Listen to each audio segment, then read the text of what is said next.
Digital ലോകത്തിന്റെ സിരകളായ സമുദ്രാന്തര കേബിളുകൾ ലക്ഷ്യമിട്ടുള്ള ഭീഷണികൾ ആഗോളതലത്തിൽ വലിയ ആശങ്കകൾക്ക് വഴിവെച്ചിരിക്കുകയാണ്.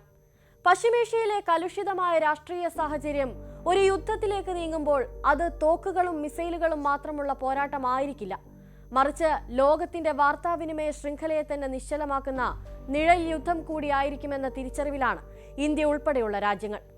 ഇറാനും അമേരിക്കയും ഇസ്രയേലും തമ്മിലുള്ള തർക്കം പുതിയ തലങ്ങളിലേക്ക് കടക്കുമ്പോൾ ചെങ്കടലിലൂടെ കടന്നുപോകുന്ന അന്തർവാഹിനി ഇന്റർനെറ്റ് കേബിളുകൾ വിച്ഛേദിക്കുമെന്ന ഇറാന്റെ മുന്നറിയിപ്പ് വെറുമൊരു വാക്കല്ല, മറിച്ച് ഇന്ത്യയുടെ ഡിജിറ്റൽ ഭാവിയെ തകർക്കാൻ ശേഷിയുള്ള ഒരു വലിയ പ്രഹരമായി മാറിയേക്കാം. ആധുനിക മനുഷ്യന്റെ ജീവിതം സ്മാർട്ട് ഫോണിലും അതിവേഗ ഇന്റർനെറ്റിലും അധിഷ്ഠിതമായ ഒന്നാണെന്നിരിക്കെ ഈ വാർത്ത സൃഷ്ടിക്കുന്ന പ്രത്യാഘാതങ്ങൾ ആഴത്തിലുള്ള വിശകലനം അർഹിക്കുന്നു. സമുദ്രത്തിനടിയിലൂടെ ആയിരക്കണക്കിന് കിലോമീറ്ററുകൾ ദൂരത്തിൽ പരന്നു കിടക്കുന്ന ഒപ്റ്റിക്കൽ ഫൈബർ കേബിളുകളാണ് ഭൂഖണ്ഡങ്ങളെ പരസ്പരം ബന്ധിപ്പിക്കുന്നത്. ലോകത്തെ മൊത്തം ഇന്റർനെറ്റ് ട്രാഫിക്കിന്റെ 95% കൈകാര്യം ചെയ്യുന്നത് ഈ സമുദ്രാന്തര കേബിളുകളാണ്. ഇന്ത്യയെ സംബന്ധിച്ചിടത്തോളം പടിഞ്ഞാറൻ രാജ്യങ്ങളുമായുള്ള ആശയവിനിമയത്തിന്റെ ഏറ്റവും പ്രധാനപ്പെട്ട കവാടം ചെങ്കടലും ഹോർമുസ് കടലിടുക്കുമാണ്.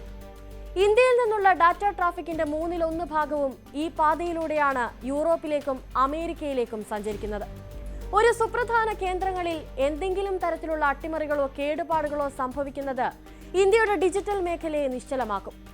കേവലം സന്ദേശങ്ങൾ അയക്കുന്നതിലോ സിനിമകൾ കാണുന്നതിലോ മാത്രം ഒതുങ്ങുന്നതല്ല ഈ പ്രശ്നം.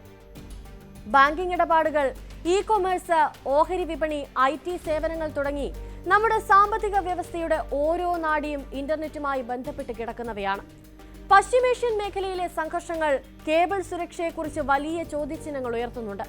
പ്രത്യേകിച്ചും ഹൂതി വിമതരുടെ പ്രവർത്തനങ്ങളും ഇറാന്റെ ശക്തമായ സ്വാധീനവും ചെങ്കടലിനെ ലോകത്തെ ഏറ്റവും അപകടകരമായ മേഖലകളിൽ ഒന്നാക്കി മാറ്റിയിരിക്കുന്നു. ഈ സാഹചര്യത്തിൽ ഇന്ത്യയുടെ ടെലികമ്മ്യൂണിക്കേഷൻ വകുപ്പ് രാജ്യത്തെ മുൻനിര ടെലികോം കമ്പനികൾക്കും കേബിൾ ഓപ്പറേറ്റർമാർക്കും അതീവ ജാഗ്രതാ നിർദ്ദേശം നൽകി കഴിഞ്ഞു. ടാറ്റ കമ്മ്യൂണിക്കേഷൻസ്, എയർടെൽ, റിലയൻസ് ജിയോ തുടങ്ങിയ കമ്പനികൾ തങ്ങളുടെ അന്താരാഷ്ട്ര കേബിൾ ശൃംഖലകളുടെ സുരക്ഷ വർദ്ധിപ്പിക്കാനും അടിയന്തര സാഹചര്യമുണ്ടായാൽ ഡാറ്റ ട്രാഫിക് തിരിച്ചുവിടാനുള്ള ബദൽ മാർഗങ്ങൾ കണ്ടെത്താനുമുള്ള ശ്രമത്തിലാണ്. അടുത്തിടെ ജിദ്ദയ്ക്ക് സമീപമുണ്ടായ ചില കേബിൾ തകരാറുകൾ ഈ ആശങ്കകൾക്ക് ആക്കം കൂട്ടുന്നവയാണ്. എയർടെല്ലിന്റെ SMW4, ഫാൽക്കൺ തുടങ്ങിയ പ്രധാന കേബിളുകൾക്ക് നാശനഷ്ടങ്ങൾ സംഭവിച്ചത് ഇതിനകം തന്നെ ചർച്ചയായിട്ടുണ്ട്. ഇന്ത്യയെ സംബന്ധിച്ച് ഡിജിറ്റൽ പേയ്മെന്റ് അഥവാ UPI ഇടപാടുകൾ ഓരോ പൗരന്റെയും നിത്യജീവിതത്തിന്റെ ഭാഗമാണ്. ഒരു ചായക്കടയിൽ നൽകുന്ന 10 രൂപ മുതൽ ലക്ഷങ്ങളുടെ ബിസിനസ് ഇടപാടുകൾ വരെ മൊബൈൽ ഫോൺ വഴിയാണ് നടക്കുന്നത്. ഇന്റർനെറ്റ് ബ്ലാക്കൌട്ട് അഥവാ പൂർണ്ണമായ വിച്ഛേദിക്കപ്പെടൽ ഉണ്ടായാൽ ഈ സംവിധാനങ്ങളെല്ലാം തകരാറിലാകും.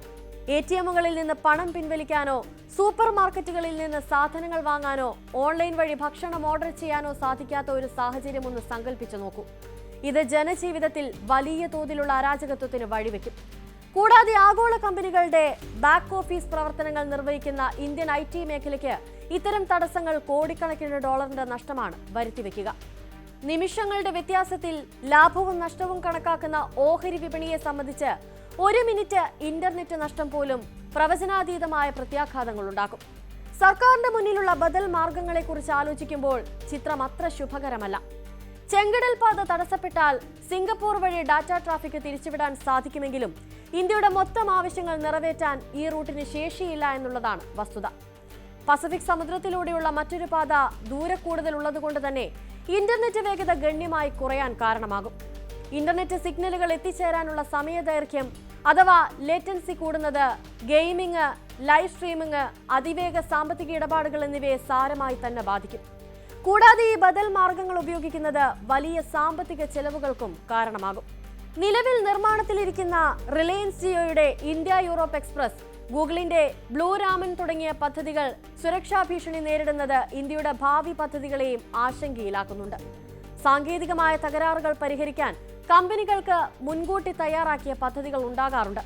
എന്നാൽ ഒരു യുദ്ധ സാഹചര്യത്തിൽ ബോധപൂർവം കേബിളുകൾ മുറിച്ചു മാറ്റുന്നത് നേരിടാൻ കമ്പനികൾക്കോ സർക്കാരിനോ പൂർണ്ണമായി സാധിച്ചെന്ന് വരില്ല. കടലിന്റെ അടിത്തട്ടിൽ ആയിരക്കണക്കിന് മീറ്റർ ആഴത്തിൽ കിടക്കുന്ന ഈ കേബിളുകൾ സംരക്ഷിക്കുക എന്നത് പ്രായോഗികമായി വലിയ വെല്ലുവിളിയാണ്. അന്തർവാഹിനികൾ വഴിയോ ആധുനിക ഡ്രോണുകൾ വഴിയോ ഇത്തരം അട്ടിമറികൾ നടത്താൻ ശത്രു രാജ്യങ്ങൾക്ക് എളുപ്പമാണ്. മുൻപ് നടന്ന പല യുദ്ധങ്ങളിലും ഇത്തരം വാർത്താവിനിമയ തടസ്സങ്ങൾ ശത്രുവിനെ തളർത്താനുള്ള ആയുധമായി ഉപയോഗിച്ചിട്ടുമുണ്ട്. എന്നാൽ ഇന്നത്തെ ഡിജിറ്റൽ ലോകത്ത് ഇതൊരു രാജ്യത്തെ മൊത്തം നിശ്ചലമാക്കുന്ന അവസ്ഥയിലേക്ക് കാര്യങ്ങളെ എത്തിക്കുന്നു. ഇന്റർനെറ്റ് സുരക്ഷയെക്കുറിച്ചുള്ള ഈ പ്രതിസന്ധി ഇന്ത്യക്ക് ചില സുപ്രധാന പാഠങ്ങൾ നൽകുന്നുണ്ട്.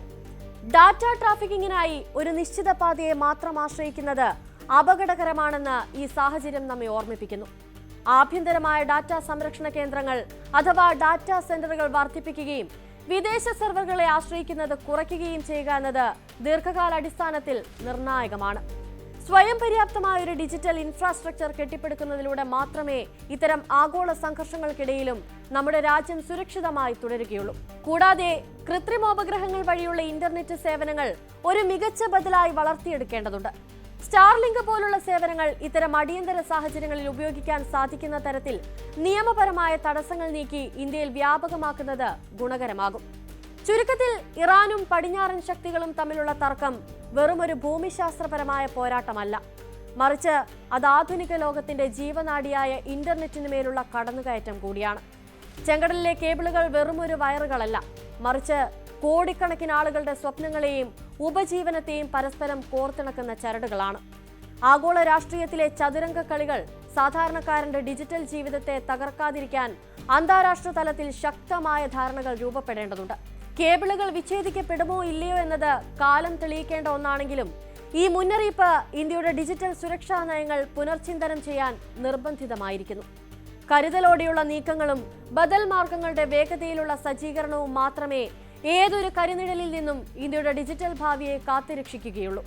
ഇന്റർനെറ്റ് എന്നത് ഇന്നൊരു സൗകര്യമല്ല, മറിച്ച് അതൊരു മൗലികാവകാശമായി മാറിക്കഴിഞ്ഞ ലോകത്ത് അതിന്റെ സുരക്ഷയ്ക്കായി നാം കൂടുതൽ ജാഗരൂകരാകേണ്ടിയിരിക്കുന്നു. കൂടുതൽ വാർത്തകൾക്ക് news 18 Keralam YouTube channel subscribe ചെയ്യുക.